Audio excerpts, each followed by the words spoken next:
Hello, everybody, and welcome to a brand new Detail Diatribe, breaking exciting new ground this time about not a fourth reason to talk about Superman yet, but a video game that we both played and really like, Tears of the Kingdom. Oh, yes.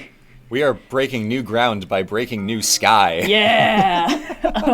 The subject of today's Detail Diatribe is a thesis I have on the design of this game that I hope you guys find interesting, because I'm not entirely sure where I'm going with this discussion. This is one of those Detail Diatribes where, like, I noticed the cool thing, blacked out, made a 36-slide slideshow, and then was like, well, hope this is good. So Red texted me on a Saturday evening like, hey, Blue, I think I've got it. I've got all the slides ready. You want to just, like, record this right now? I'm like, how about tomorrow? Just like, okay, cool. And it's turning out great. Yeah. But it was like, oh no, I can't push this till Monday. We gotta get on this. Like, clearly there's something cooking here. I gotta get this out of my system before I lose it. Just as a quick warning, this video will have major spoilers for every main event in Breath of the Wild and Tears of the Kingdom. It's all fair game. Blue just finished the game like a couple weeks ago. Yeah, so it's pretty fresh, but like it's a long fucking game, and like most of you guys have stuff going on. I completely understand it. So if you don't want to get large swaths of design elements and end game plot stuff spoiled, I would advise coming back later when you've played the game on your own time. I simply think it would be fun. I think this is the second Detailed Diatribe in a row where we've been like, no, seriously, don't let this spoil it for you. When I cannot overstress the experience I had playing this game as it first dropped without getting spoiled by the internet for anything, because I was playing it so fast and so early, was really unparalleled. It was very emotionally moving, and like that's the kind of like, I'm normally not a person who cares about spoilers, but like you can only play this game for the first time once, and I do advise doing that if that's something that you think would be interesting. If you're just here for the game design discussion, hell yeah, come on in, let's talk. But but yes, I had a long time between starting the game and finishing it, and I'm glad I didn't let it go any longer. It was a funny process of like having had more time to play. I got like a couple spoilers like peppered in, but I still managed to get through pretty cleanly. So if you think you want to play through this for yourself, do that instead. We'll be here when you're done. Yes, would recommend, truly. So, in the previous game in this series, Breath of the Wild, as you may know, we are Link. We wake up with no memory in a place called the Shrine of Resurrection, which is already off to a bad start. And we emerge to find a post-apocalyptic Hyrule. The world has been ravaged by calamity. We apparently fell in battle 100 years ago and have been cooking that long to try and get ourselves back to not being dead. Zelda has been lost in the castle and is holding back the power of the calamity with sheer force of will and goddess magic, and basically we are the Hail Mary. We are the last hope to save a wasted and destroyed Hyrule. 100-year-old champion sous vide.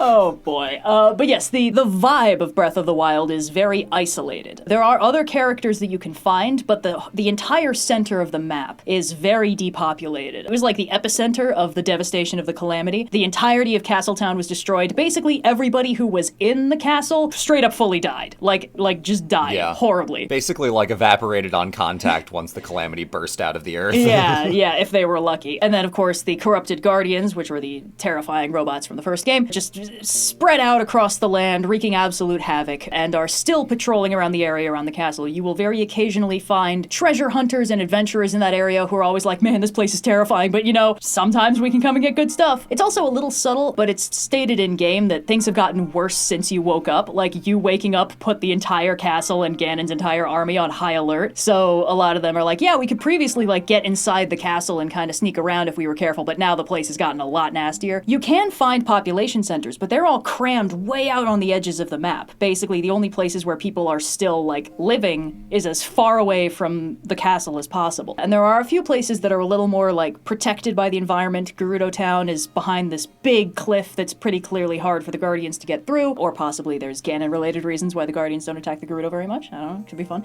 There are a lot of like destroyed villages just scattered all throughout Hyrule Field and the surrounding areas. It just produces this overall feeling that like there are other people in this world. world. There are other characters that we deal with, but for the most part, everyone is hunkered down just trying to survive, and we are the only person who is fighting back. Yeah, there's essentially a series of like concentric mountain ranges around Hyrule in this version of the game, and the entire central field is like just squashed and flattened and littered with guardians, but even like one ring out from that is still pretty desolate, and it's telling that the only pockets of civilization that you really see that aren't on the corners of the map in the 4 major towns, and then like Kakariko and Hateno and Lurelin, which are also on the outside.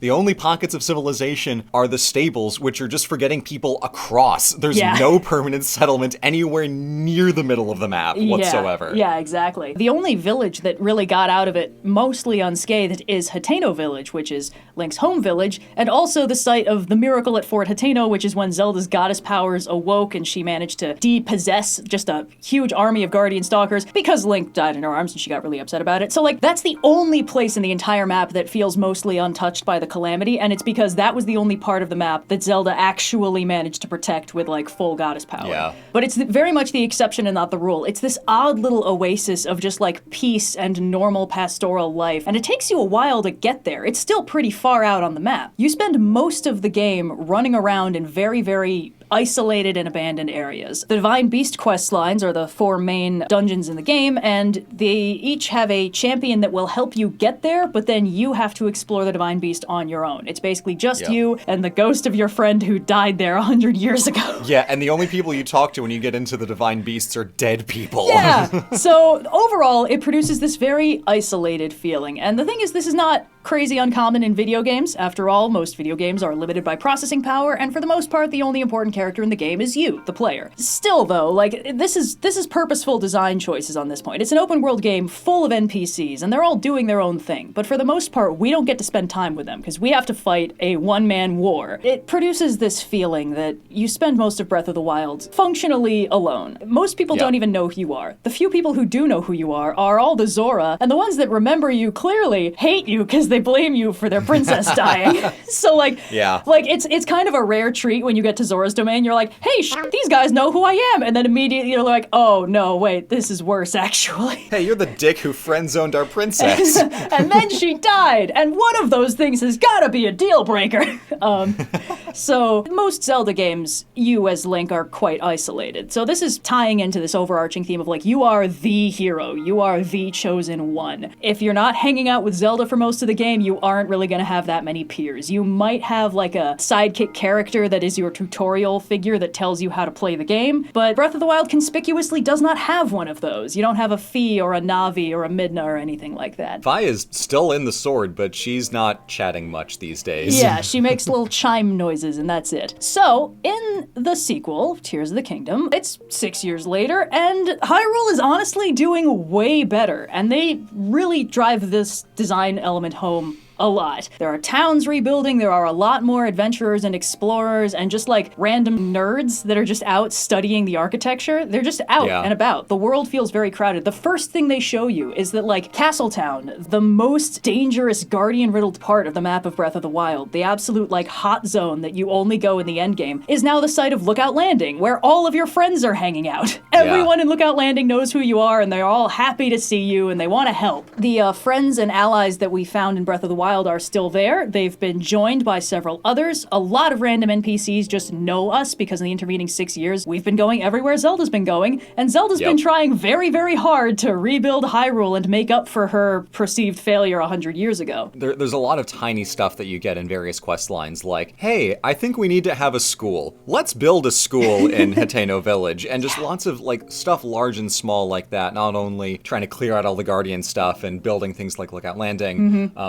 but pulling together all of the disparate resources of Hyrule to put things back together. So the most obvious one is like, you know, Hudson Construction Company is building a whole bunch of stuff, but there's a lot of different things that show the teamwork with Zelda's direction to bring the kingdom back together, facilitate these kinds of like cross-regional connections taking place again. Yeah. And bring the state of Hyrule to a much more lively and functional place than it was in a very, very long time. Yeah, the entire game world has basically been redesigned in a way to really highlight like, hey, you did it. You actually did save the world, and you saved Zelda, and now Zelda is saving the world even harder by doing like infrastructure rebuilding and like connecting people who've been scattered to the corners of the map and all that jazz. It's not just backstory stuff too. As you play the game, the main dungeons of the game, each one has a companion that you play with. Basically the 4 champion heirs from the previous game. So like Prince Idom, Riju, Yunobo, and Tiba is busy running the Rito village, but his son Tulin is around. So we have like people who hang out with us in the course of those dungeons. And it's not like in Breath of the Wild's Divine Beast quest lines where basically they get us to the Divine Beast and then they have to bounce. They are there the entire time. In fact, every dungeon in the game has the equivalent of the terminals from Breath of the Wild, but you activate the terminal by pointing your companion at it and having them activate it. So yeah, you literally could not do it on your own. Yeah. Even once you're in the dungeon itself. Right, because the purpose of the dungeon is to empower your companion. They become a sage. They gain the secret stone and it gives them power. And the reward that you get is they give you a copy of themselves that will accompany you on your journey and fight by your side. As you play the game more, you get less alone. It's not like a perfect combination. You cannot talk to the silent ghost-like sage copies that you gain, so you don't still feel like you're, crowded. But it makes the game a lot easier to just have, like, by the end of the game, 5 sidekicks all fighting stuff for you. Me and the boys going to beat up the Spirit of the Calamity. Their AI is not the smartest, but that's a programming limitation. That's fine. It's fine. And honestly, sometimes it's pretty charming seeing them just like be like, I'm gonna try and attack this thing head on. Oh no, how could I have fallen off this cliff? Anyway, basically, Tears of the Kingdom, through the design of the entire world, goes out of its way to make it seem like everything has come back to life, and it really kind of drives home like, hey, this may be a sequel, but like, we succeeded. We won. We actually did save the world. And a lot of game sequels struggle with that, because it's sort of hard to justify more story if you got your happily ever after in the previous story. And one thing I always appreciated about Breath of the Wild is it pointedly left that unresolved to a degree. It was like, oh yes, the Calamity, as we all know, there's legends that it once took the form of a Gerudo man, but that's it, and we defeated it, and surely in 10,000 years another one will emerge. And it's like, well, hold on a second. That don't smell right. How does that line up with the whole cyclic reincarnation demise thing that we all know about from Skyward Sword, the only game that this game explicitly acknowledges as canon? Like, what the f*** is up with that? So it left an unfinished question, and Tears of the Kingdom's premise explores that, but it also doesn't take away the fact that we actually did successfully save the world in Breath of the Wild. Like, there's another problem now. We need to save it even harder, but it's not like, oh, all of your things are undone, the game world is reset back to where it was, things are the same. None of that. The way that the game feels has been tangibly changed to make it be like, hey, you did the Hail Mary and now you don't need to fight alone anymore because everyone else has got their legs under them and can actually help out. Exactly. It's a different kind of feeling where the first one is basically like fighting over the ashes of a destroyed kingdom and trying to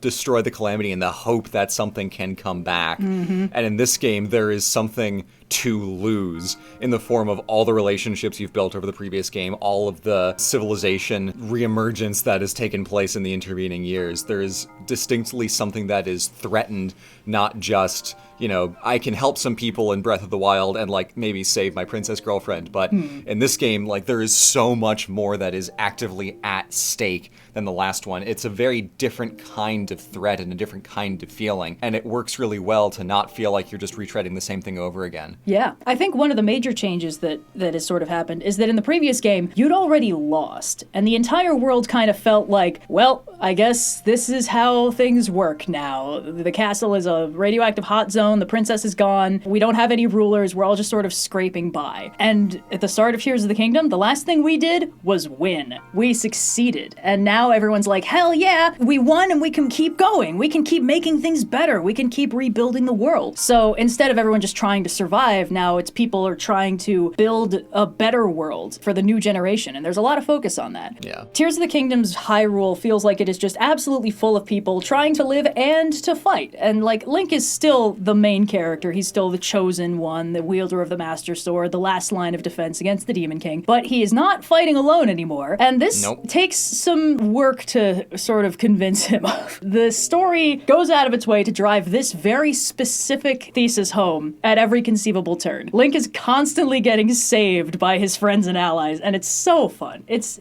honestly, I am a big fan of the angsty loner learns that they have friends now trope, so this game is just specifically made for me.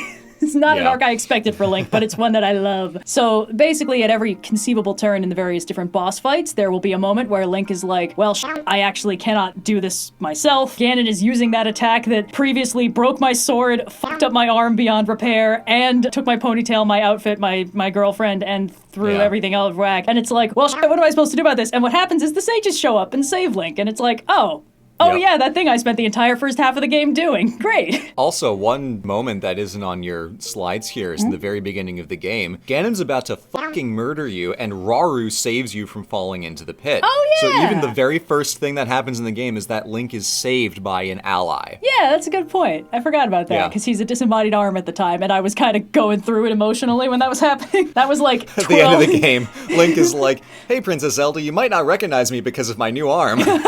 Like from Star Wars. Oh my god. But yes, at every key boss fight, there's a moment where the sages show up as the cavalry. When you approach the final boss arena, there's a moment where it's like the sage's power can no longer reach you, and it's like, oh shit, I guess I have to do this last stretch alone. And then as you're setting up for that, the real sages turn up, presumably because they got a little ping on their sage phones that was like, you've lost connection with Link. And it's like, oh no, where is he? Link is 2,600 units underground. What?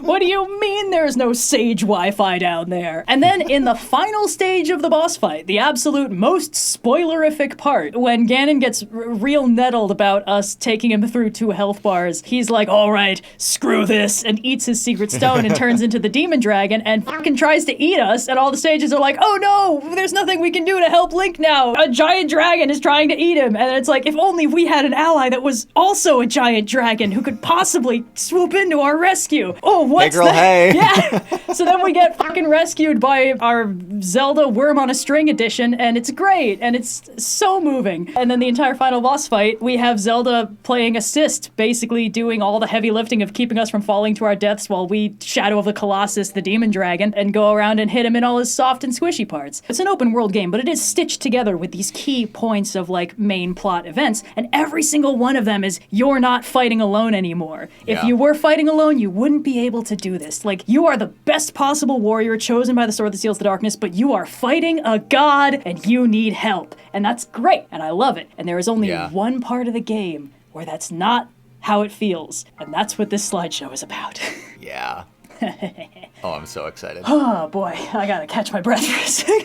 I We're really like this game! slide 9, 22 minutes. We might be here a little minute. That's okay. We had to do a lot of build-up and backstory. It's about, we're storytellers. So when the upheaval happens, these giant chasms open in the earth. We don't know any of this is happening because we just had our near-death experience, yada, yada, yada. But basically, these chasms open in the ground, the castle rises somewhat into the air, and these islands descend from the sky. And we're on one of them. We get beamed up onto one of them. Unclear exactly, but don't think about it too hard. Yeah, well, the thing is, there is an answer for where they are. You kind of have to read into previous Zelda games to get it. Basically, there is the Sacred Realm, which exists above the Cloud Barrier, which is a thing in Skyward Sword. If you're on the islands in Skyward Sword, and you look down, it is an endless sea of white fluffy clouds. And then if you go down to the surface and you look up, it is clear blue sky with the occasional cloud. It doesn't make sense, except yes, it does. Skyloft is not just in the sky. Skyloft is in the Sacred Realm. It is behind the Cloud Barrier. Right, okay, got it. In Breath of the Wild, if you watched the dragons for long enough, they'd appear at night, and then at some point when the sun rose, they would fly up and then into a cloud vortex, and then they would disappear. Yeah. So they were clearly entering the Sacred Realm. There's a couple cutscenes in the game where we go to this shining golden land that is full of white fluffy clouds, and that is clearly also the Sacred Realm, so... In Tears of the Kingdom specifically, Yes, in Tears of the Kingdom specifically. Yeah. So basically, it's pretty clear that, okay, all the Sky Islands were in the Sacred Cloud Realm, and then at the beginning of the game, they descend. And in fact, we are on those islands before they descend, I believe, because we are on an island while the cloud barrier is still in place. We do the entire tutorial Great Sky Island thing, and then when we send the ruined Master Sword back in time, the Light Dragon roars and flies right past us and breaks the cloud barrier, and we gain access to Hyrule below us. So that's presumably the moment when the islands actually descended from the sky, although it's a little shaky. So basically, Breath of the Wild Hyrule feels post-apocalyptic. Tears of the Kingdom Hyrule does not feel post-apocalyptic. It feels like you are currently dealing with a crisis, but, you know, it's all right. A lot of researchers are studying it. Nobody's, like, freaking the fuck out, except for you, because you're the only one who really knows the full stakes. In that regard, it feels a lot more like most of the other Zelda games when, like, there is a functioning kingdom that exists and we are trying to save it, whereas Breath of the Wild, probably to my knowledge, is basically like story siblings with Wind Waker, and I think that's it. Yeah, I think that's accurate. Breath of the Wild and Wind Waker both have that. Some previous Link did not succeed, and now we are dealing with the consequences of that. Wind Waker is very much post that. It was like a completely different Link, but in this one, it's like, all right, you were supposed to win 100 years ago, but for reasons that were completely beyond our control, it's not actually your fault. You did your best, but like things didn't work out, and now we have to run damage control. But all that energy is gone in Tears of the Kingdom. The world feels a lot better. So all of that post-apocalyptic, isolated energy gets bundled up and fired up into the sky for the Sky Islands for Link to play around in. The Sky Islands are basically Tears of the Kingdom adds 2 layers to the world map from Breath of the Wild. The Sky Islands are the one that the trailers advertised. The depths were the surprise come from behind victory that were actually probably the more important part. Basically, the Sky Islands are almost totally inaccessible to everybody but Link. Our specific combination of mobility abilities, the ability to ascend and the ability to rewind falling rocks, basically give us free reign of the Sky Islands and the ability to warp between shrines and construct Zonnai flying machines ridiculously easily. Basically, it's the perfect combination so that we are the only people who have complete free reign. There are a couple other people that can get up there. Some of the Rito can get to the lower lying ones. We can find one Zora on a Sky Island who just swam up the waterfall. Oh, true. Yeah, but Link is the only person in Hyrule who has free reign of the Sky Islands, and for the most part, when you're up there, you are not going to see absolutely anybody else. So, what's up with the fucking Sky Islands? Well, the Sky Islands are... What's the deal with Sky Islands? Yeah, what's the deal? So, Sky Islands are ruins of the Zonnai civilization. So in Breath of the Wild, the Zonnai were like the biggest black box mystery ever. It was like, okay, there are like 4 Zonnai ruin sites on the land on Hyrule, and 3 of them are labyrinths that serve a purpose we don't really understand, and one of them is like the Typhlo ruins that is shrouded in impenetrable magical darkness, and occasionally it'll turn up in like item descriptions. Also the Pharaon ruins, but it's basically like 5 places. Yeah, and they would basically, we'd find like stonework with this very specific style that would often portray like dragons and boars and owls in this very specific way, and it was like the biggest like, what are the Zonnai in Breath of the Wild? And Tears of the Kingdom gives us an answer. We actually get to meet 2 Zonnai, but they're the last 2. The other ones are all gone and have been for a while. So if anything, this leaves a bigger what the fuck? So basically the Sky Islands that descend, we learn in story in the Ocarina of Time Redux cutscene from Ganondorf that the Zonnai in past descended from the heavens and were probably seen as gods by the Hyruleans, which is like a bit of an Ancient Aliens vibe, but that's whatever. Cough, cough, also the dragons. Yeah, that's a different crackpot theory. Oh, we'll get to the dragons, don't worry. I'm sure So basically the Zonnai were a civilization of people that lived in the sky. This is a classic staple concept in various Zelda games. But in this case, like they came from the sky, they had great technology and great power, and then all of them vanished except for Rauru and Minoru. Rauru, the first king of Hyrule, and Minoru, his sister. And then both of those guys died fighting Ganondorf, so now there's no Zonnai left. But there were no Zonnai other than them for a while beforehand, and the Sky Islands are ruins of the Zonnai civilization from before they all vanished. So like this would be the jackpot of like, oh my gosh, maybe we could figure out what happened to them. Maybe this will be the way. And they're so fun because they give you just enough answers to be like, okay, there's something here, and then no more, which is exactly what I want, but we'll get there. It seems like it, at first, flattens a lot of the mystery into, okay, well, we've seen the Zonnai. We know pretty comprehensively what their, like, functional deal is in the story and in the timeline and in, like, the greater arc of the narrative. But a lot of the specifics are only hinted at or indicated vaguely or indirectly. So there is still, despite that at first, and even to me, I felt for a long time like, well, they kind of flattened a lot of that out. It's not as interesting now that we kind of, like, have seen it. It's like, you know, Jaws is more interesting before you see the shark. Yeah. it feels like that for a while, but then once you actually start to pay attention to what's going on, you do realize, oh, wait, hold on, there's a lot of gaps here. Yeah. So we're gonna unpack some of the design of the islands, but for the most part, the stuff that is on the Sky Islands are a bunch of little autonomous constructs. Some of them are friendly, some of them are not. They are implied to not be aware that the Zonnai are gone. Yes, they're like, no one's been by this mine in a while. I wonder what's up with that. Yeah, so that alone is like unnerving. We'll get to that near the end of the slideshow. Okay. But basically, the unfriendly ones they're not malicious. They're not possessed by Ganondorf like the Guardian Stalkers were in Breath of the Wild. They're supposed to defend the area from intruders. And They're you just are guards, yeah. Yeah, and you're an intruder. So when you talk, so Raru's ghost is present on the Sky Islands when you're doing the tutorial. You can catch him being a little pensive and sad about the constructs because he's like, yeah, they're just doing their programmed duties and we can't really reprogram them. So you are going to unfortunately have to fight these ones. I'm sorry. And it's just like, oh no. There's a lot of ruins. Some of them are very different from each other. A lot of them fall into the same general archaeological space. There's a bunch of collectibles, a lot of treasure chests, maps to armor sets that you can find in the depths. I think one armor set is in the Sky Islands. Two if you count the glide suit. 32 different shrines, 4 dragons that do not acknowledge Link's presence, and a feeling of profound and bone-deep isolation. So, in video games, isolation usually means one of 3 things. Either something is deeply and profoundly wrong with this place, and if we were smart, we would also not be here. Sorry, I read ahead. I mean, spoiler alert, but like one of the other main reasons that you have isolation in video games is you're the player character. This is a video game. We don't really have the oomph to fill this world full of complex, intelligent NPCs for you to play around in that are all living their own independent lives. It's a game. It exists around you. But in the space of the game, in the Watsonian explanation, if you are in an area and you are the only living thing around, usually the vibe is something is very wrong with this place and we probably shouldn't be here either, or something really bad happened here some time ago. And there's overlap between those two things. But yes, also sometimes it is just console limitations. Sometimes it's not that deep. That's an important thing to remember whenever we're doing any sort of analysis of a video game. Let it be known that the Nintendo Switch was a 5-year-old piece of hardware when it came out 6 years ago. It's still a great little machine. We love it, but... Yeah, no, it's damn impressive what they managed to do with it. Story-wise, if we ignore it's a video game, if we just look at it from the Watsonian perspective, what do we learn from an uninhabited, gorgeously overgrown ruin? Which is a very popular setting for a lot of stories and a lot of video games. Oh, yeah. And there's kind of a logical step-by-step process here, because the first thing is like, oh, it's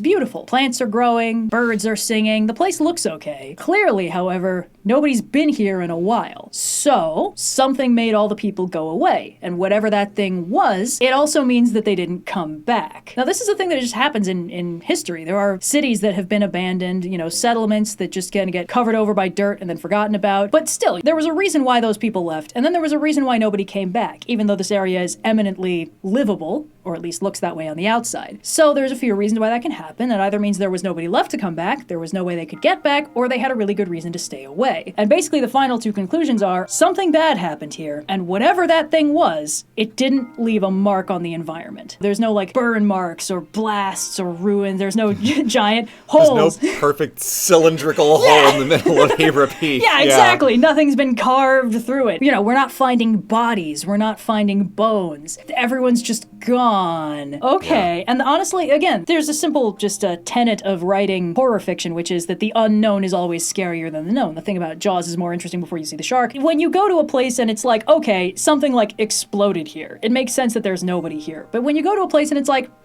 someone put out table settings for dinner, and there's a pie on the table that's stone cold and uncut. Something happened here, and I don't think it was good.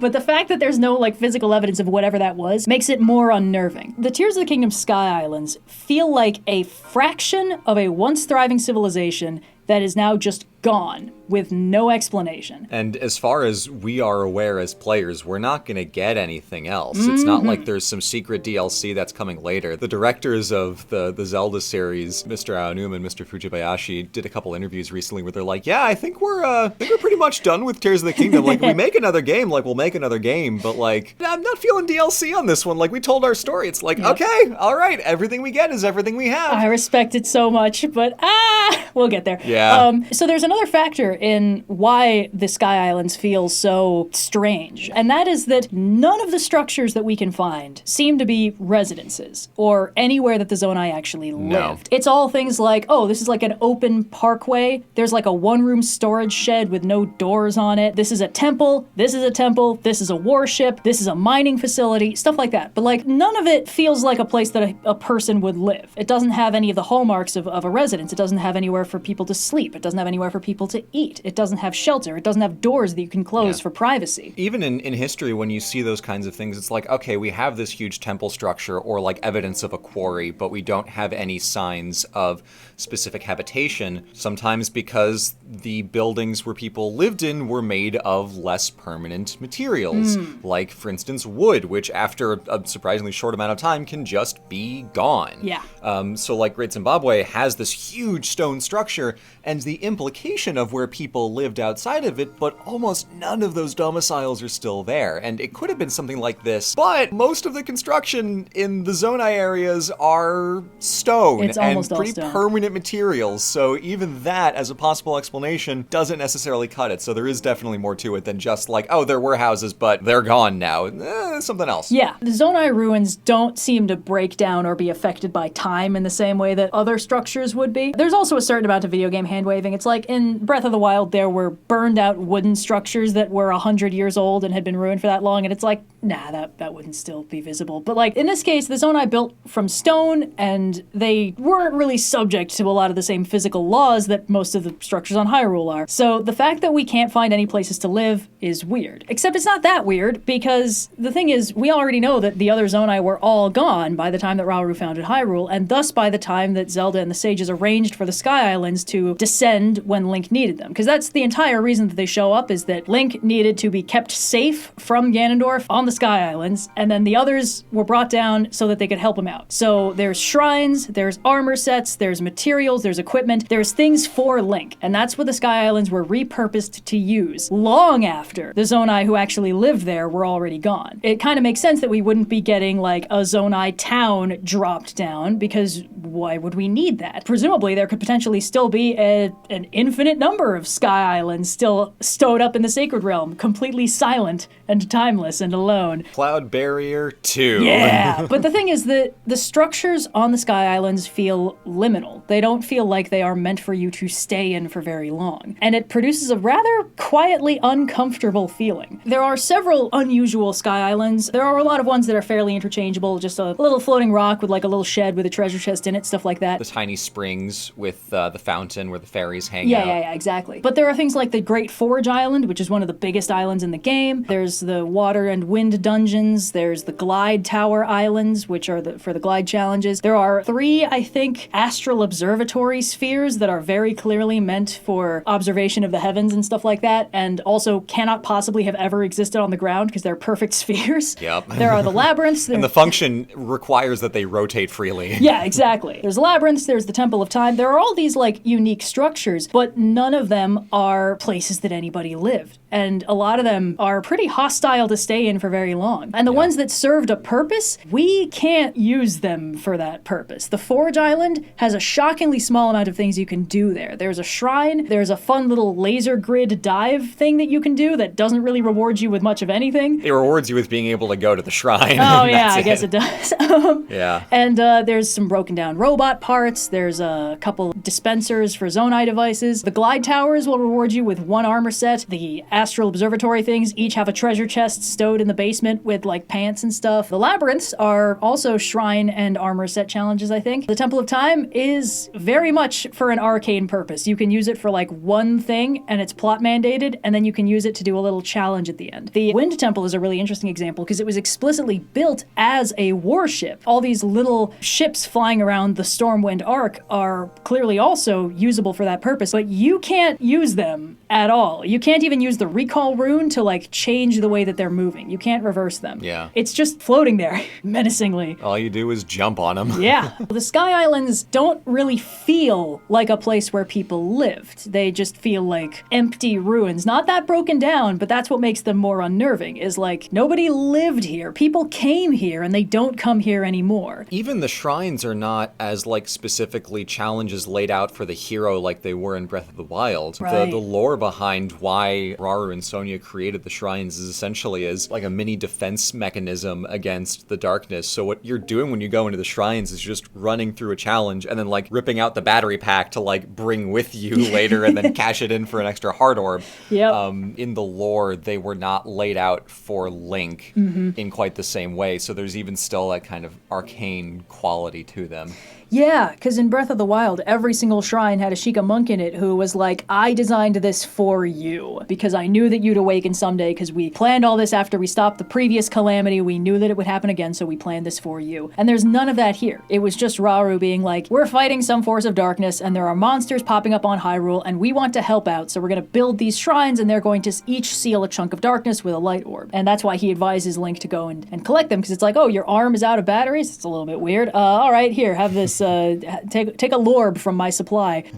So the thing is, all these design elements could be pretty shallow, and that's completely fine. That's true of a lot of video games. There are plenty of video game environments that don't make sense if you look at them too hard. You know, a lot of doors that don't open, a lot of buildings that don't really make sense in the layout, a lot of featureless 10 by 10 rooms with a single health kit in the corner. But no, I can prove that it's on purpose in this one. Yeah. When you go to a village, it's got houses where people go at night and sleep. They don't just despawn when you're not looking at them. They have routines. There's a schoolhouse in Hateno Village where kids go to for school. There are farmlands where people go to, you know, harvest plants and vegetables and stuff like that. Zelda's house has drawings from those very same school kids done in the same style as the ones that are in the actual school itself. Yeah, and in the schoolhouse, aside from the drawings, there's also like decorations on the walls. There's little bookshelves everywhere. You can find a little table with books and like notebooks and stuff like that. And it's not just, oh, there's a diary in here so we can get some exposition from a character without having to find that character. Obviously, that's the doyalist reason for why a lot of those things exist, but in-game they are integrated in a way that makes sense. Like, we can go to Zelda's house in Hateno Village, which was our house in Breath of the Wild, and be like, oh yeah, cool, all of our weapon mounts are gone, but we've still got 2 place settings on the table,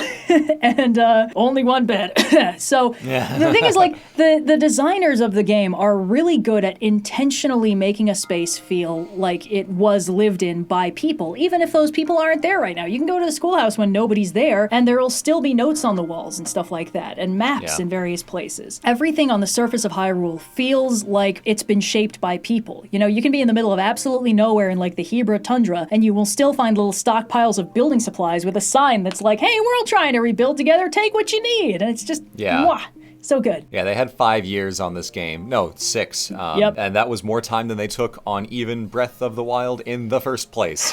So they had time. If they wanted to make the Sky Islands feel more dense, they would have just done it. Mm-hmm. The Sky Islands would, if they wanted to leave any sign of life in the Sky Islands, they would have done that. The Sky Islands, the structures that are on them are not places that people lived. They were like temples, places people worshipped, or like the Forge Island, a place people worked or went to, or like the Glide Challenge Islands, places people went to prove themselves. And this is super on purpose. The empty Sky Islands were brought down specifically to help Link in the last push against Ganon. There were no Zonnai here to complain about it. They were just available. What this means is that the Sky Islands really leave a lot of unanswered questions. That's good. That's a good thing, actually, even if it does frustrate me a little bit. Because that's the thing with a mystery like this, is like, it doesn't feel like the writers are like J.J. Abrams black boxing their way through this. It feels like there is potentially an answer out there for like, what happened to all the Zonnai? Could have been, well, maybe they did some kind of dark magic transgression like the Twilight and got sealed away in another dimension like the Twilight. Or maybe something else happened. Magic sin. Yeah.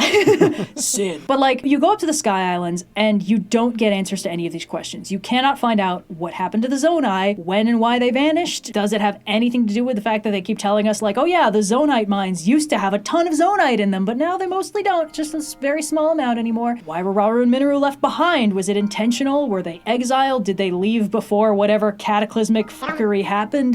Is that why? If you go to the dungeons in the game, the Stormwind Arc, Wellspring Island, Old Garandia, and the temple in the Gerudo Desert, and you like look at the architecture, They are all clearly built by the Zonnai, but with these themes and like architectural stylings that are derived from the four peoples of Hyrule. Yeah, each of them meld together in different ways based on the local culture they're interacting with. Yeah, so like the Stormwind Arc, the whole Rising Island chain, it's got the very like Rito style like chevron pattern. It's all mostly like rough-hewn orange-yellow rocks painted with these interesting patterns. And then on the back of the arc, there's just this one chunk that's basically just a miniature Temple of Time. It's got that sort of like tiered, upside-down wedding cake look that the Zonnai really like doing. Yeah. Wellspring Island doesn't have its own little mini Temple of Time, but it does have, alongside the blue, like opalescent Zora stonework Mosaic pattern. Yeah. They've also got parts that are just made of the traditional like Zonnai sort of greenish-white marble. Old Garandia is very rough-hewn, like it looks like it was built by Gorons, but it's also got Zonnai runes and that sort of metal grate pattern absolutely everywhere. Also recall that the ancient cistern underneath that Zora lake is Right. a combination of old Zora architecture with Zonnai architecture Yes, yeah, combined. that's a good point. And the temple in the Gerudo Desert, it's got both Zonnai runes and the Gerudo language that people have been able to decipher. And it's also got on the walls just like these carvings of camels and sand seals, only one of which is an animal you can canonically find in the Gerudo Desert, but that's fine.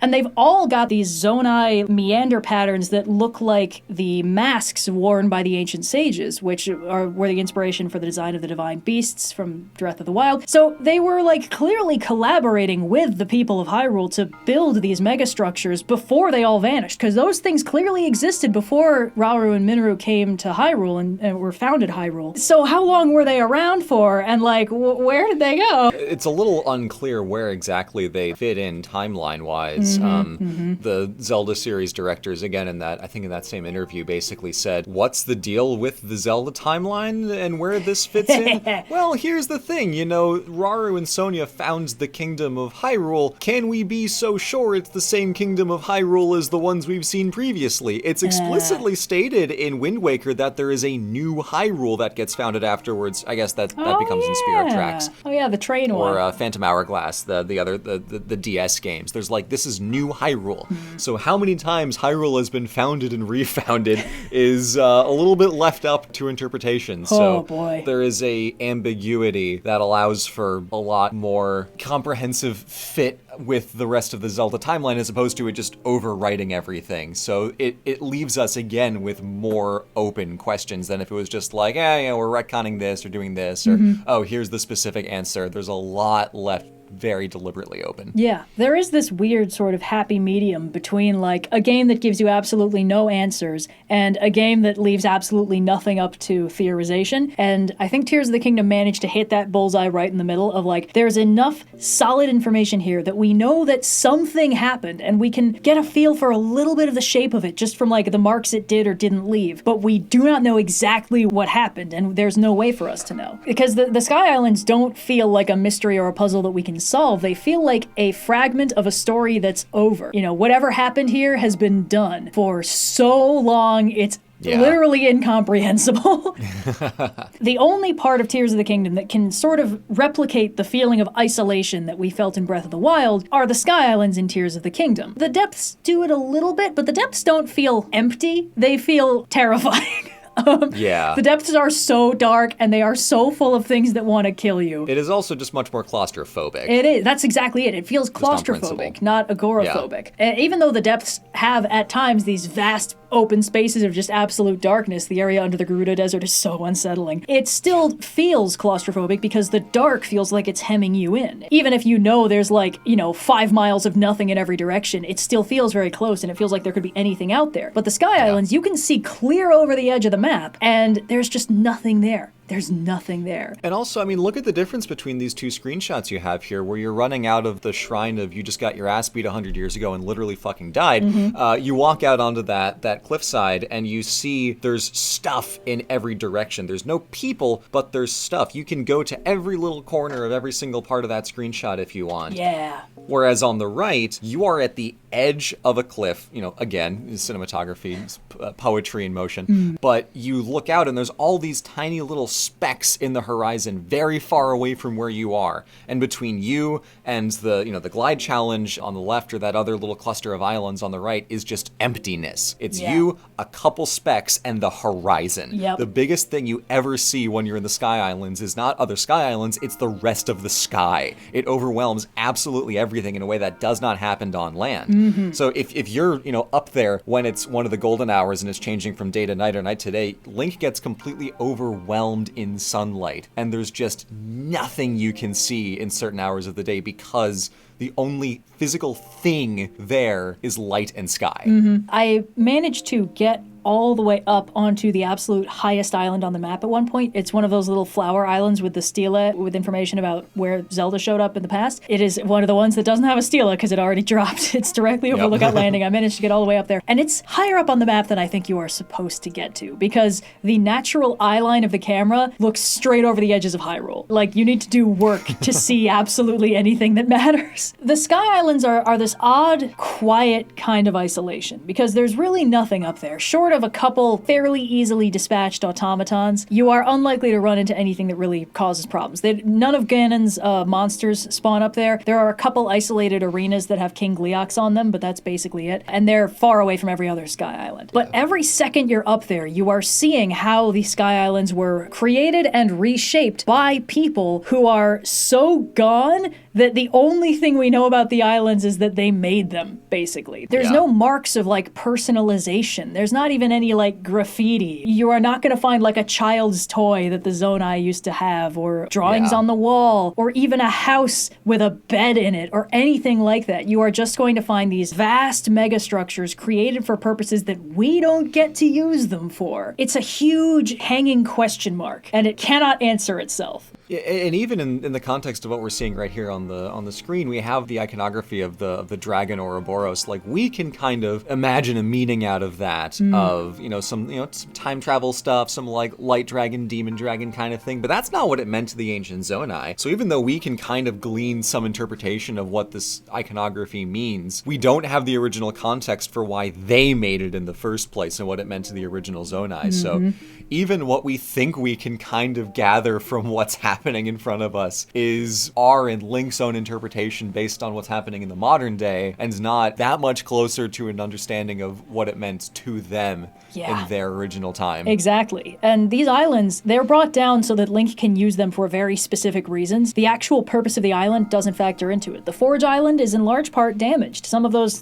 cooling towers or whatever they are broken. And what we do when we activate that Ouroboros is it activates these vents and we can use them to fly to the top of the island. That's clearly not what they were originally for, but that's the only thing we can use them for. Yeah. And on the right, I have this footage of the Rising Island chain, which is the way you get to the Stormwind Arc in the Rito Village questline. And the thing I think is interesting about the Rising Island chain is it's busted. A lot of those islands are broken. It's the only part of the map where you can walk over a chunk of rock in the flying island and it might dislodge and start falling out from under you. A lot of the islands are at crazy angles or have debris from other islands fallen down onto them. It's very haphazard. That's the only part of the Sky Islands that really feels like it got rattled up in transit. Something happened there. And if you don't have a paraglider, forget trying to get up there. The only reason Link can navigate that is because he has the various tools at his disposal between the paraglider and Tulin's Gust.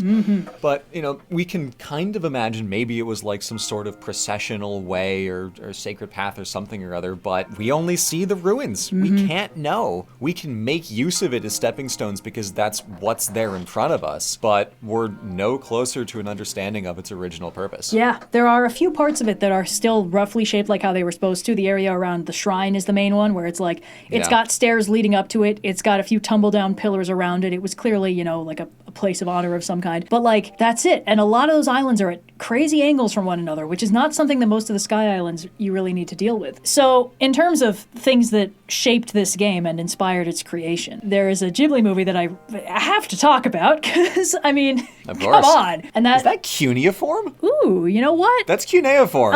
It looks a lot like it. Maybe it is, actually. Honestly, I get some Ishtar iconography on that, and also that structure looks kind of like a Tower of Babel type thing. Well, this is... I get big Mesopotamia. I know it's its own mythology, but I get got big Mesopotamia vibes off that. Well, the thing is, you're absolutely right, but what we're looking at here is a gravestone in Lapita. Never mind. Well, no, it is a gravestone made by the people of Lapita, presumably for the people that they lost. And it's got this iconography of the flying island, but it does look like one of those Tower of Babel style things. Okay, so Castle in the Sky is a Ghibli movie. It's really, really good. This is the movie that when I watched it as a kid, it rewired my brain. So I can't rewatch it very often because it like raises the saturation on the entire world around me, if that makes any sense. But it was very clearly a profound source of inspiration for the design in Tears of the Kingdom, and it's got a ton of themes that reflect interestingly on the game. In Castle in the Sky, there was once a great civilization of flying islands. The people of Lapita once ruled the world with their technological superiority. They had weapons and super advanced science, and their flying islands were powered by this mystical blue mineral. In the Japanese version, it's called volucite. In the dub, I think they call it Ethereum or something like that. Volucite is better.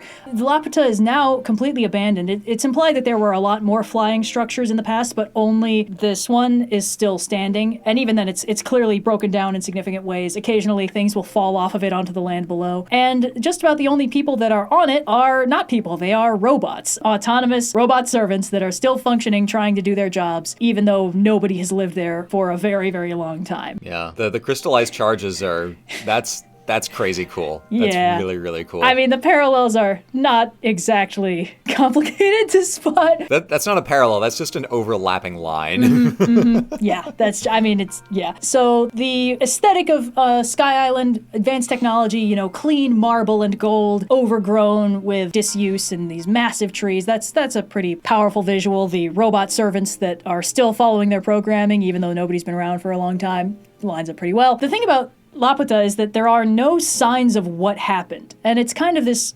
overarching mystery. It's not the main point of the movie. Nobody in the movie is trying to figure out what happened to the people of Lapita. The main guy, he wants to find it because his dad saw it and like snapped a photo, but nobody believed him, and he wants to find it to see if it was real. And then the main girl is the rightful heir to the Lapita royal family, but she doesn't want anything to do with it. She's being chased by bad guys that want her magical MacGuffin that will get them into Lapita. So nobody's trying to figure out what happened. Why exactly everything went wrong. Although it is this sort of overarching question, like, you know, these guys, they were incredibly advanced. They had all this crazy technology. So what happened? And whatever did happen, it didn't really leave any scars. The only damage we see on Lapita is the result of time and gravity. Near the end of the movie, the heroine puts forward a thesis on what went wrong. It's kind of a non-specific one, which is basically that, look, they tried to separate themselves from the Earth, and you can't live like that. You cannot live separated from the Earth. You can't survive that way. And obviously the themes of nature are very overt in Castle in the Sky. The absolutely massive tree has broken through the greenhouse it was once stored in, and the roots extend all the way through Lapita. And when they use the self-destruct thing in the finale of the movie, the roots actually hold most of Lapita together, which saves the lives of our protagonists. And that's cool. Yeah, it sheds a lot of the rock, and it makes Lapita lighter than air, and it kind of goes up into orbit. But like, other than that, it's basically Lapita 2, Castle in the Space.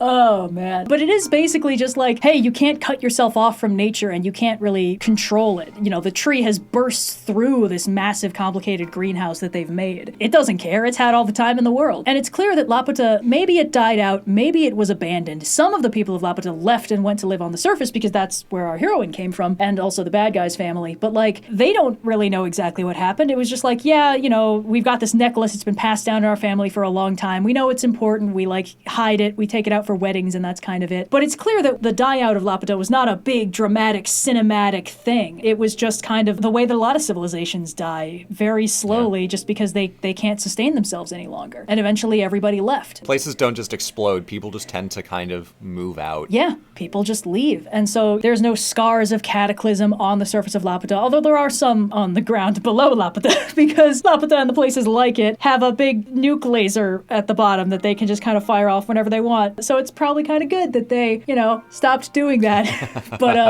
But Lapita itself doesn't seem to have been attacked by some greater power. It was just like, yeah, you know, it existed for a while. It once ruled the world, and then they stopped. They stopped. They just went away. And so there's no bodies. There's no skeletons. There's treasures aplenty that they didn't take with them. There's a bunch of robots doing their best, but a lot of them have also broken down just with time. So this is a very, very clear inspiration for a lot of the designs in Tears of the Kingdom. And it's not too hard to read into the potential themes that they might have borrowed from it, too. It's like, well, the Zonnai are all gone, and it it doesn't seem like they did what the people of Laputa did, like peacefully integrating into the people of the surface after deciding that having a sick-ass flying castle wasn't the final move. It really seems like something bad happened in the Sky Islands in Tears of the Kingdom. You don't have this sort of like peaceful, reclaimed by nature vibe that you do in Castle in the Sky. And you also don't have this statement on like the hubris of man, because of course in Castle in the Sky, it's like people built these flying castles and they found a way to raise them into the sky, and then they realized it was the wrong move and they went back. But some people who are stuck in the past think that, oh, these guys that had the flying death laser were all right. We should do that. We should have the death laser. They just didn't go far enough. Yeah, they needed more death laser, harder. Whereas the Zonnai descended from the sky and clearly did some kind of something. Something happened that made them all negative space wedgie themselves out of existence or whatever the hell happened. But like, we don't know what it is. And it similarly left no marks. It could have been a completely painless situation, but it's weird that they would just leave and Rauru and Minoru are the only ones left. So like, in Castle in the Sky, it could be as simple as they concluded that this wasn't working and they just left. Or some of them left and some of them stayed and there was like a civil war of some kind. But whatever happened, everybody left eventually and nobody's been able to come back. So in terms of the potential, who knows what the hell happened with the Zonnai, there's one other hint. There's one other thing you can find in the vicinity of the Sky Islands, which are the dragons. They're basically the only company you have when you're up in the sky. Only the light dragon flies up at the level of the Sky Islands. The others fly around a little bit below it, but you know, still, they're up in the sky. Sometimes the light dragon goes really high up. I think once you get the Master Sword, she enters a holding pattern, but earlier in the game, she will sometimes just be really, really way up there. But this is basically the only company that Link can get when he's up in the sky. The three dragons that are holdovers from Breath of the Wild are completely impassive. They do not react to Link in the slightest. They are surrounded by a weather event that can kill Link if he's not careful, but that's not the dragon doing it on purpose. The dragons just kind of do that. They are absolutely ancient. You can't even make them blink. And the popular theory about them is that they were probably once Zonnai that swallowed secret stones and became dragons. It's decently well established in the memory where Minoru is explaining draconification. Yeah, so... It's like, it's a forbidden technique. Why? How do you know how that works? Yeah, exactly. So the Zonnai know that you can swallow secret stone and become a dragon to the point where it is not a thing that they think you should do, which implies that they've seen it happen before. The only candidates we've seen for that are the three dragons, Naedra, Dinral, and Farash. So that's interesting. That means it's a known factor. It's a thing that the Zonnai knew about in general. It's not just that Rauru and Minoru figured it out. It's like this was a known factor before they all vanished or whatever. And that's worrying. It's worrying right out the gate. But it also pretty strongly establishes when Minoru's talking about like draconification, you know, you swallow a secret stone, you lose yourself. It's like, yeah, whoever these guys used to be, they barely seem aware of our existence at this point. Like in Breath of the Wild, we have a little tangential interaction with the dragon Naedra, with the proxy of the goddess statue speaking for the dragon. Like, the goddess is more directly accessible to us than these dragons are. And the most we can really do directly, aside from freeing Naedra consumed by malice, some powerful stuff if it can turn a dragon, is we shoot an arrow at them and then they say, ow, asshole, and fly away back up into the sacred realm. Well, the thing is, even then, in Tears of the Kingdom, they don't react to that. If you wanna, you can just ride around on their back for the 10 minutes it takes for them to recharge and just keep hacking bits off of them, and they don't care. Yeah. And once we learn what's up with the Light Dragon, all of this becomes way sadder. Yep. We've been talking kind of broad strokes about like how the game feels and how it's designed, but like when I played this game for the first time, because of the order in which I got the geoglyphs, I started getting suspicions about what had happened to Zelda way earlier than I think I was supposed to. But it was great. I really, I have to stress that I had a really good time living that nightmare for 2 weeks. Yeah, getting your text was a really fascinating experience. Like, I have a theory about what happened to Zelda, and I'm like 80% confident, and I feel pretty bad about it. And then the next day it's like, hey, Blue, so I'm like 95% confident, and I feel horrible. Like, great! Yeah. Nice. Well, because the thing is, when the game starts, it's like, we lost Zelda, oh no, and then it's like, find Zelda, and then as soon as we go to the castle, it's like, there she is! And it's like, oh, that was easy, but then she leaves, and we're like, oh no. We spend a lot lot of the early part of the game chasing around these sightings of Princess Zelda. It feels like she's everywhere. She's popping up all over the place. And every time we get a geoglyph, we have a memory of where Zelda ended up. It's like, oh, she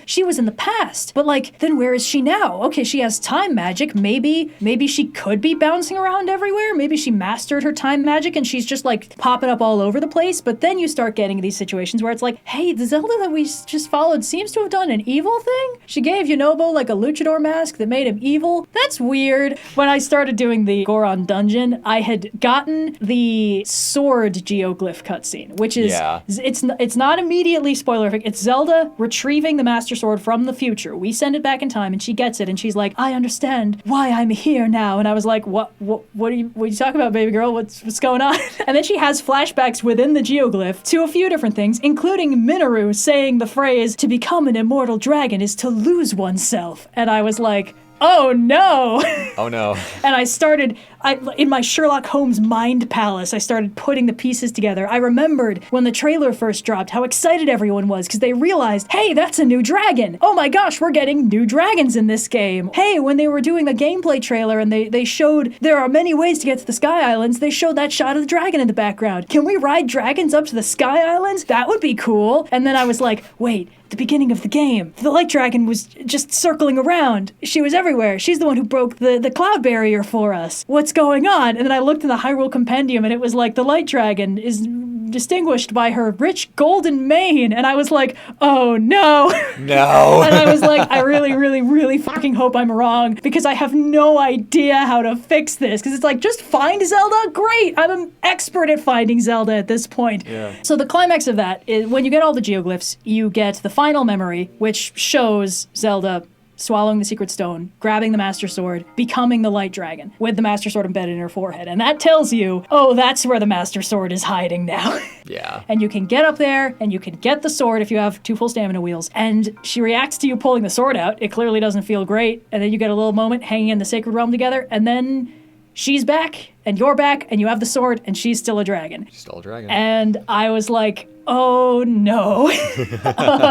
And pretty much any time I would just be playing the game and I'd look up and I'd spot her and I'd warp to the nearest tower and I'd launch myself up and just hang out on her forehead. There's something really, really poignant and tragic about being able to be with her and it doesn't matter. And like, you figure this out whenever you want. And everyone in the game is still like, you gotta try your hardest to find Zelda, Link. We're all counting on you. And I'm like, I know, man. I fucking know. And Link doesn't tell anybody. And I think that is so fascinating because I figured this out like on dungeon number 2. And then we did the fire dungeon and Yunobo, after we unbrainwash him, is like, oh my gosh, that's Princess Zelda. We gotta help her. And I was like, but that's not Zelda. But like, we can't tell him. And Link still goes after her. Because there's that little hint of like, it could still be her. And also, Red, you figured this out, that the reason Link in story would not tell any of the other champions is because he does not want to risk the possibility that they will eat the secret stone for the power-up to help him fight Ganon, because he can't let that happen to anyone else. Dude, the gut wrench I had when I made that connection, I was like, it absolutely makes sense for him to never, ever tell them that, because A, they're not going to think of it on their own, and B, they are all heroic types. You know, if Link had a secret stone, he wouldn't fucking hesitate. Yep. Oh my god. That's the funniest thing for me when I was learning about this was I got the geoglyphs somewhat in order. The first one I got was the knife where Queen Sonia gets killed. So I was like, oh, this Zelda is a straight up lying POS. Yeah. But I got the one where it's like, to become an immortal dragon is to lose oneself. And my brain was like, all right, so how do we make Ganon eat one? It's like that bit from Get Smart where it's like, this is a cyanide pill. If consumed, it will cause death in 8 seconds. Cool. How do I get them to take it? That's great. You leapfrogged over the main twist and hit the second twist instead. I know. And then like it was 2 months later by the time I actually got to the end of the game and Ganon's like, fine, I'll do it myself. And I'm like, oh shit, that's right. He can eat it too. So I got surprised both times because I'm just that dumb. I was blindsided when Ganon ate the secret stone. I was like, oh shit. But honestly though, as soon as it happened, I was like, thank God, I don't think I had another sword fight in me, because I went into that fight so unprepared. I just gonna explore the area myself into the final boss with the point of no return door. So I didn't have any gloom food. I hadn't upgraded my armor more than once. I didn't even have a helmet I could use. And like I was like one hit away from just straight up dying when I managed to chip the last slice off his health bar. And he was like, insect, and then just ate it. And I was like, oh, thank God, we're in the Dark Beast section of the game. I can fucking relax. I can chill. I love the dragon fight. I know we're getting off topic a little just so bit. good. It's such a good game. Dragons. Yeah, it's dragons. But after I finished it, I was like, Red, the dragon fight. And you were like, the dragon fight. The dragon fight! Oh, it's so good. And just the thought that, like, even when Zelda is just a shell of a dragon with a spirit somewhere impossibly deep inside of that dragon's, like, subconscious, it still has the reflex to come and save you when you are falling out of the sky. Yeah. Like, even that, like, the most, like, primal instinct that the light dragon has, even after, like, who knows how many, like, 40,000 years, is just protect Link at all costs. Yeah. And as soon as there's the sense that there's, what's that speck against the sky? Oh, that's a twink falling from a million stories up. Time to go save him. And she knows. She knows. But even in that moment, like, that's still not quite Zelda. No. And it's only in a moment of extreme peril when that reflex and that moment comes out. So when you just interact with her in the sky above the clouds of Hyrule, it's still just so isolating, like so close yet so far. Exactly. That's exactly it. Because it's like, well, I found her. What's next? I did the thing where I was like, maybe the recall rune will work. And of course it didn't, but I had to try. And like, I reached the point where I was like, I think the only way I can get her back is by beating the game. And even then it's a coin flip on whether or not it's going to happen. There's a sense of powerlessness. That's exactly just implicit in that whole thing. One thing I kind of like about this game is that it drives home, like, Link is not the most powerful badass in the world just by virtue of being the main character. He's not even the most powerful badass in his friend group. If anything, he's the most underpowered by the end of the game because he doesn't have a secret stone. He just has the Master Sword and an absolutely unbreakable iron will. But it's like, oh yeah, Princess Zelda, this is her inner potential, and she doesn't even have a consciousness right now to use it for anything interesting. So like, yeah, she just had a dragon in there just waiting to get out. That's pretty neat. But the ability to just go and hang out with the light dragon whenever you want and it won't do you any good kind of just ties into the overarching feel of the Sky Islands. You can go there as much as you want. You can spend as much time as you want up there, and you can't do a damn thing about them. They're bigger than you. They're older than you. They are far too incomprehensible for you to figure it out. And Link has more important matters than to try and figure out how to use the astral observatories, even though I want him to use the astral observatories. It's fucking fine. I'm not that mad. But like that sense of like, you can spend as much time here as you want and it won't give you any answers is very interesting. And I wanted to bring up another game that does something rather similar. Possibly a game that does this so well to almost the exclusion of anything else. There's very little game in the rest of this game other than exploring an environment that will not give you answers. And that is, of course, Shadow of the Colossus, a game that blends profound isolation and peace with a quiet, persistent sense of omnipresent ruin and wrongness. The world of Shadow of the Colossus is gorgeous. It's classic, overgrown ruins. A lot of perfectly serviceable buildings are just empty and being reclaimed by nature. The only things in this area are the Colossi and the temple that we go to at the beginning of the game to bring our dead girlfriend to, or whatever the hell. And the thing is, there are so many questions in this game that get no answers. Even the character names are only revealed in the credits, basically. Yeah. We don't know why Mona was sacrificed. We don't know why we are this desperate to get her back. We don't know why the Forbidden Lands are empty and abandoned. We don't even know what the Colossi are, except in the broad strokes of sealed chunks of Dormin. We don't know what the shadowy figures are that gradually accumulate as we kill the Colossi. Presumably they're the spirits of the Colossi, but also that doesn't tell us anything else other than like, oh, you're telling me the spooky ghost was a spooky ghost? Great. I have no further questions. We barely even understand the what, let alone the how, why, and when, or any of the other sub-questions beneath it. Yeah, exactly. And the fact that we just don't get these questions answered makes the world feel a lot bigger and the player a lot smaller and more insignificant. And again, this is a challenge in any video game because ultimately, when you strip away all the pretenses, the player character is the only important thing in the game world. Like, it's a game. It's for playing. Yeah. The player character is the tool through which the player engages with the game world. Ultimately, the world only exists in relation to that character. So it takes work to make a game where that character does not feel like the center of the universe. And a lot of of earlier Zelda games don't really do that. Like, I'm gonna try not to talk too much about the games that I haven't played, and I've only other played Twilight Princess and Skyward Sword. But like, Twilight Princess, you kind of feel like you got caught in the middle of a proxy war that had nothing to do with you. But Link quickly makes himself the biggest problem in the setting for the bad guys to deal with, and it ties in pretty cleanly. And like, tons of Zelda games will have Link face off against the final boss fight, and the final boss, who is always Ganondorf, will be like, I've never Except had... when it's Vati. Except when it's Vati. But in this case, it's, you know, in Twilight Princess and in Skyward Sword, it's like, I've never had a challenge like this before. I'll fight you 1v1. And it's like, what do you mean you've never had a challenge like this before? How? Nobody has ever tried to fight you IRL? I mean, I guess every time someone does, it's always a version of Link.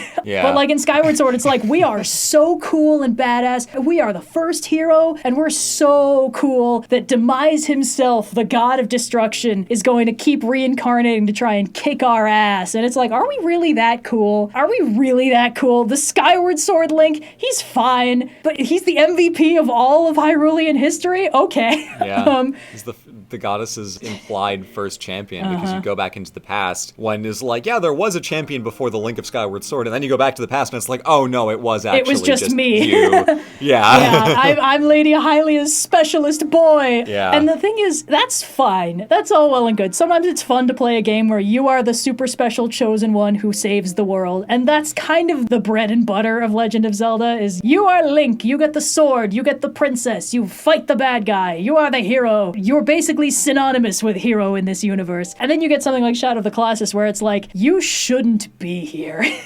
Yeah. Everything here is way too big for you. And then even worse, like the things you're doing, like you're the sniveling, like second in command to the bad guy spirit. You're like some Starscream ass protagonist in this game, well, just you causing don't know a that. mess. You're doing the heroic thing. You're trying to save the girl. That's like classic video game hero stuff. And the fact that you're making a deal with basically Satan to do it is probably fine. But again, like, Shadow of the Colossus gives you so few answers that like, you don't know at the outset that what you're doing is bad. It's kind of a slow growing dread. Yeah. Like, as the Colossi, as you kill more of them and Wander gets more visibly fucked up and like evil looking, you're like, oh no, maybe those shadow snake thingies that pour into us every time we kill a Colossi are bad for us, actually. Well, I'm in too deep. Let's keep killing. I gotta save Monu or whatever. So like, there's no other choice but to kill all of the Colossi. I can't stop now. Yeah. I can stop killing Colossi anytime I want. I just don't want to. Yeah, exactly. But also, like,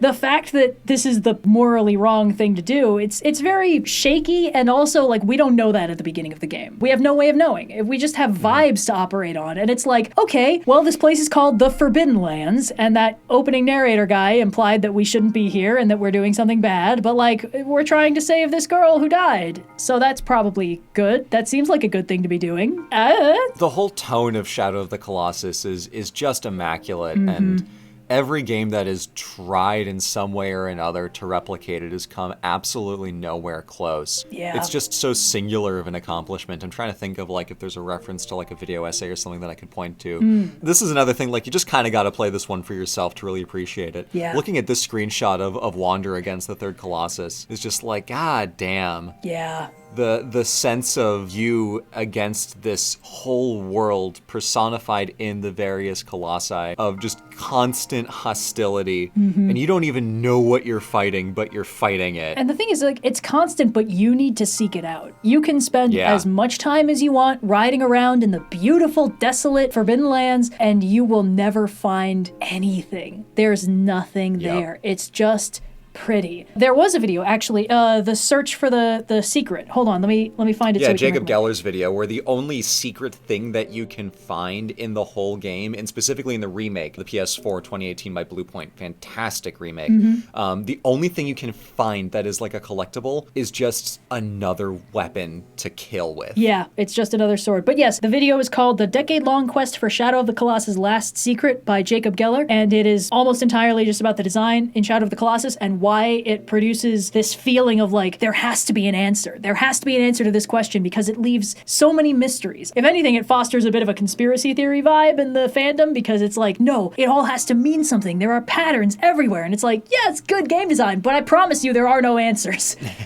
So circling back to Tears of the Kingdom, similarly to the way the Shadow of the Colossus is built, we can spend as much time as we like in the Sky Islands, traversing the sky, finding treasure chests, looking at the architecture, talking with the constructs that haven't realized their creators have been gone for over 10,000 years, and we will not get any answers because there aren't any answers there. It's not like hidden or snuck in. The whole place feels like it was designed from the perspective of somebody who broadly knows, like, here's roughly how the Zonnai worked. For instance, if you look in the mines in the depths, you can find these pillars that are clearly built so that you can ascend from the depths to the surface. And that tells me, oh, the Zonnai all could ascend because their architecture is built with ascend in mind. Like, that's the kind of good game design that gets across, like, the people who designed the game and the people in universe who built this architecture were building it from a perspective of, here are the abilities and needs of the people who this architecture is being designed for. How would that shape the way that they structure these things? And that doesn't just apply to Ascend, but also to Ultra Hand, to a lesser extent Fuse.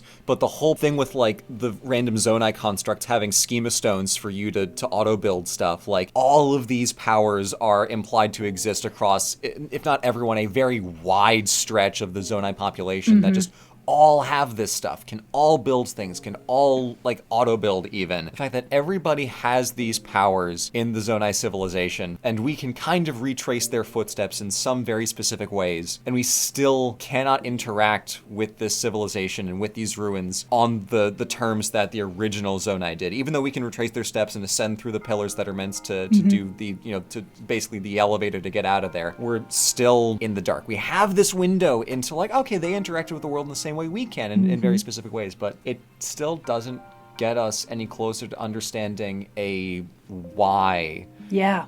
It's just a couple very specific, like, oh, what's and how's. Like, oh, this is how they interacted in one very particular way. And that's it. Yeah. Basically, the only thing we can learn from the Sky Islands is what we can infer from the construction of the buildings there, because there are no signs of how they were used except when the constructs tell us. We go to the Glide Challenge Islands, and the construct we talk to will be like, this is a place where youths prove their courage by diving from the top island to the pool at the bottom. And it's like, oh, okay, cool, yeah, so that this was built for that purpose, that makes sense. But, like, we go to, like, the Astral Observatory spheres, and the only hint we have for what they're for is, like, it pops up on our map and says, hey, this is called, like, the star view thing. Or, we rotate it around and we're like, oh, this side has a hole with a sun pattern around it, and the other side has a moon and stars. Okay, this is some kind of planetarium thing. Or we go to the Great Forge Island and it's like, okay, it's called the Forge Island. It's got a big crucible of molten lava in the middle, and we can't use it for anything. Like, when I first found the Forge Island, I was like, oh, maybe this will be like the Sheikah oven from the first game, where we can bring materials and they'll build us armor and shit. And no, there's not even a living construct there we can talk to. It's completely empty and dead. The Sky Islands were brought down to help Link with shrines and equipment and armor, and it doesn't matter that the island was once a forge, because,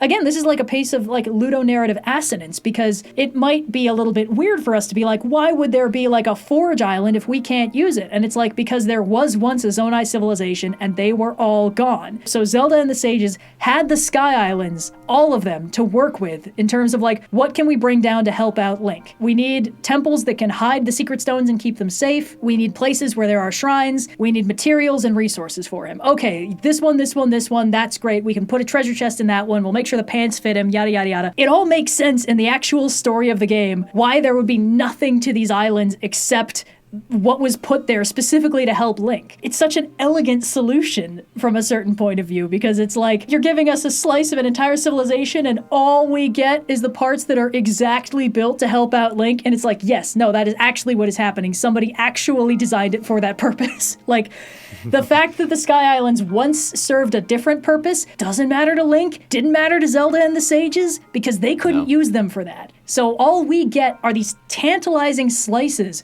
of this civilization that was completely defunct by the time Zelda appeared in the past. And all we get is this tiny cross-section of some of their places of ritual significance, nowhere that they lived, nowhere that they left a mark on, and the inferable evidence of the fact that none of the constructs have noticed anything amiss, which means whatever happened is not something that the constructs were privy to. Yeah. Which is so spooky. I'm trying to think Yeah, I'm trying to think through a couple things with, like, the Zonnai ruins on the surface, like the ones that we'd seen in the first game, are a completely different architectural style that have no function even approximating the ones up in the Sky Islands. Well, there's no terminals to interact with, there's no forges, it's just stuff. It's mostly labyrinths and like pillars in the Pharaon region. And the labyrinths look the same in the Sky Islands and the depth. It's a very as above, so below thing. But that very specific, almost Mesoamerican dragon sculpture pattern that they used on the labyrinths in the first game, and all the pillars and stuff in the Typhlo ruins and all that, we do get hints of those in some of the temples, but most of the Zonnai architecture that we see is very different from any of the stuff that we saw built on the ground. You're absolutely right. Most of them don't have that sort of inverted wedding cake look that the Zonnai really favor. And I think a lot of it is because when they're building on the Sky Islands, gravity is a suggestion and not a requirement. So their architecture on the ground is a little bit different. Yeah, the fact that with the water temple they can basically have zero gravity at will is pretty telling. Yeah, just a little bit. So basically, this is the kind of thing where I'm like, this is such good game design, and it makes me so angry. Because I want to know. I want to know what happened. I love the kind of setting where it's like something bad happened here and I want to know what it was. I love that sort of thing. Mines of Moria shit, exactly my jam. Yeah. And we get the smallest, most peaceful slice of what happened to the Zonnai. It's like, well, we don't know. We get a couple hints just in the way that Rauru reacted when Ganondorf brought up their disappearance or whatever, just in the way that the constructs have not reacted to it. You know, those details, it's like something happened. Whatever it was subtle, so the constructs didn't notice, and it was bad, so Rauru doesn't want to talk about it. And that's all we get. And then it's like, well, the buildings are all intact, but like, what did they build them for? What's the point? And it's like, I want to know, but I also don't want you to tell me. Yeah. You know?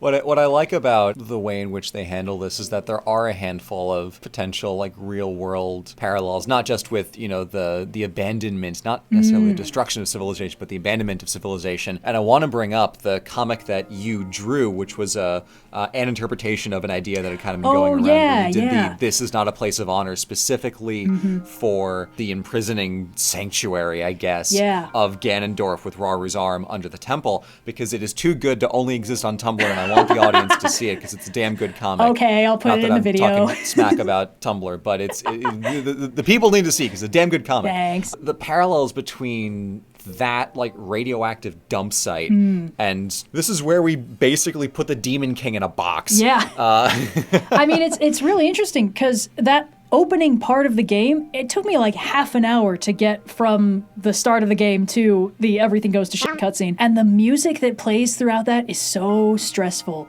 And the fact is, like, you as Link do not have control. Like, you can walk around as much as you want, but Zelda's going in the hole, and you gotta go after her, because that's how you work. And it's like with in Shadow of the Colossus. Like, yeah, you can run around to other parts of the Forbidden Lands, and in Tears of the Kingdom, you can, you know, kind of hang out in other parts below the castle, but you've got to go forward eventually. You got to kill the next Colossus. You have to go deeper into the depths below the castle in that opening section. Yeah, and they do a pretty good job of just subtly being like, hey, it's not the only way to win is not to play situation, because if you leave, the gloom is still going to be poisoning everybody, and also Ganon's going to wake up in 10 minutes anyway. It's not like you fucked that up. But if you explore under the castle, you can actually find a little, like, stone that basically says, hey, the Demon King was imprisoned here by the first king of Hyrule. We built this castle to remind everybody to stay the fuck away from that and to keep him imprisoned. And it's like, oh, you couldn't put that in bigger text anywhere on the staircase down? The fact that, like,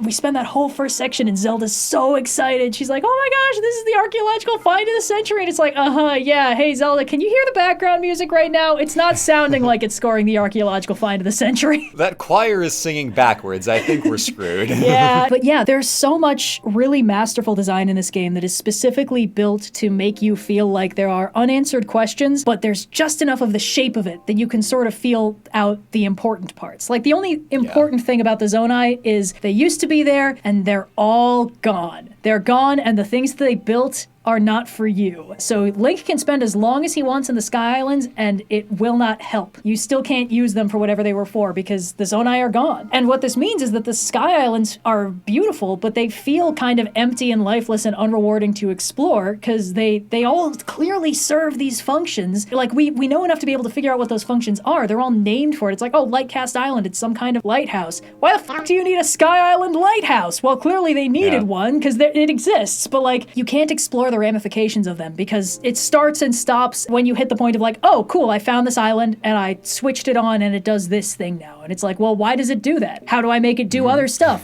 You can't. Yeah. And the thing is, even if I want more islands, please, this is 100% on purpose, and it's very solid design, because it preserves the mystery of the Zonnai. It even expands it, because now we know the shape of it. It's like, in the first game, it was just like the Zonnai built some labyrinths and some pillars, and they did some boar and owl and dragon designs, so they probably have something to do with the Triforce, just like absolutely everything else in Hyrule. And now it's like, why would they build so many astral observatories? What was the purpose of the Forge Island? You know, what's with all the laser defense grids? Could it be possible to reactivate the Stormwind Arc and actually pilot it like a divine beast? Where did they live, and in what system? Are there more Sky Islands that we can access beyond the Cloud Barrier? Like, these aren't questions that existed in Breath of the Wild because we didn't know enough about what we didn't know to ask them. Yeah, exactly. And then to your point in the second paragraph here, the gameplay function of the Sky Islands, beyond being a fascinating continuation and expansion of the Zonnai mystery, it's a space for you to have the same feeling that you got in Breath of the Wild without invalidating the hard-fought victory of Breath of the Wild. It preserves the rejuvenation of Hyrule, yet still provides Link and the player, more so, with that opportunity to feel that profound loneliness and isolation that you felt in the very beginning of Breath of the Wild. Exactly. And I think that if we wanted to sort of expand out the themes a little bit, when we are up in the Sky Islands and we're like, wow, I can see all of Hyrule, but I'm so separate from it, and I'm profoundly alone, and there's no comfort to be found up here. And then we're like, wonder how Zelda's been feeling for the last 10,000 years. It's like, oh no. It's nothing compared to what Zelda's been feeling. Why else is she crying so much? I've been saying since the beginning that these games reward overthinking, and by reward, I mean make you really sad. So, oh boy. That really is it. Like, the Sky Islands are like a very festive looking grave, as it were. It's a monument to something that is so profoundly gone that, like, you barely even know the shape it once took. You have to infer it based on, like, the shadows it left behind. And it produces this very tragic feeling of, like, wow, we're back in the ruins, and it doesn't matter. They're still ruins, you know? Like, it's not alive. It's like Zelda ends up back in time, and that's absolute paradise for a nerd like her. She loves finding out about all this stuff. Even then, she's still late to the party. She doesn't get to find the answers to the Zonnai. She only gets to spend some time with Rauru and Minoru before everything goes to shit. The world keeps moving on, and when things get lost, they are just lost. You can't just recapture them just because you found where they used to live. And I just think it's so cool. This game is fun. Yeah, it's the Sky Islands are a graveyard wreathed in golden flowers that you can bring down to the surface to help people feel unsick, but it's, you know, you can pick some flowers and bring them down, and that's it's about the extent of what you can do. Yeah, the Sky Islands feel very timeless, not just because they're fairly well preserved, but because it's like, while you're up there, you know, blood moons will still happen every like 6 real world hours, but you know, you're not gonna get ambushed by monsters. You're not gonna get people pestering you being like, you have to stop Ganondorf and save Zelda. You're not gonna see any signs of the gloom. You're barely gonna see any signs of the plot at all, except when you look down. Like, you could theoretically just hang out up there and not have to worry about anything, but at some point you gotta go back and do the rest of the plot. There's not enough there for you to really, like, distract yourself for long. You go up to the Sky Islands to take a break from the busy running around and stress of trying to fight the Demon King, and you can spend time with the Light Dragon and it won't make any difference, and you can explore the Sky Islands and it won't make any difference, and then you have to go back down and face reality. And I think that's a really interesting way to play the Sky Islands. Even if I personally wish there were more Sky Islands higher up so I could go further uppies, I think it would be fun. If you're still taking DLC recommendations, more. But also, it's good game design, and I respect why you did it this way.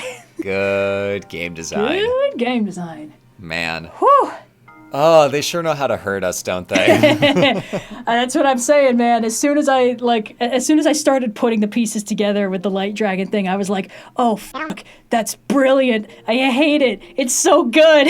Like, I'm imagining a meme of like the writers at Nintendo, and it's the they don't know meme where it's like we're seeing the trailers of like, oh, hey, look, there's a dragon flying behind that island in the second trailer. And then some writer is like, they don't know that Zelda's been an immortal dragon who's lost herself for 40,000 years. I mean, that's so much of it. But like, I've talked about how what I like about this game is that it did all these things that I didn't think of that I like better than all the stuff I thought of. Oh, yeah. And the whole, oh yeah, Zelda's not just somewhere else. You can go where she is. What's wrong with her is much harder to fix. And I was like, yeah. Previously, we'd thought about like, oh, what might they do in the sequel? And we thought, oh, a natural place to explore would be the first Calamity and see what's going on there. Maybe that arm was the arm of the previous champion. And then we don't get to explore any of that. What we get instead is the Ancient Heroes aspect armor set for doing all the shrines, which opens up so many more questions. Oh my God. It was when I finally got that and I put it on, I think I said out loud, like, what the fuck? And I quickly started Googling it. But like, it was early enough in the game's release that I couldn't find even like threads about it with theories that acknowledged the fact that that thing is not a Zonnai Hylian hybrid. It has traits that the Zonnai do not have. Zonnai don't have eyes that look like that, or tails, or digitigrade feet. It's not a Zonnai Hylian hybrid. I don't know what the fuck it is, but it's not that. Yeah. And then it's just like, here's the ancient hero aspect. No further questions, Your Honor. And I was like, wait, what? So good. Honestly, presented without context.